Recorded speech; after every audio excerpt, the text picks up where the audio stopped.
மேகம் திறந்து கொண்டு மண்ணில் இறங்கி வந்து மார்பில் ஒளிந்து கொள்ளவா,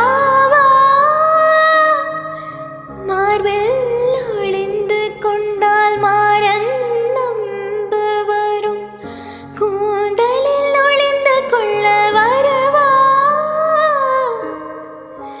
என் கூந்தல் தேவன் தூங்கும் பள்ளி அறையா, மலர் சூடும் வயதில் என்னை மறந்து போவதுதான் முறையா. நினைக்காத நேரம் இல்லை காதரதே,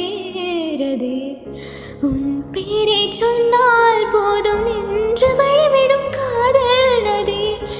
என் சுவாசம் உன் மூச்சில், உன் வார்த்தையின் பேச்சில், ஐந்தாறு நூற்றாண்டு வாழ்வோம் என் வாழ்வேவ. மலர்களே மலர்களே இது என்ன கனவா, மலைகளே மலைகளே இது என்ன நினைவா. உருகியதே எனதுள்ளம், பெருகிய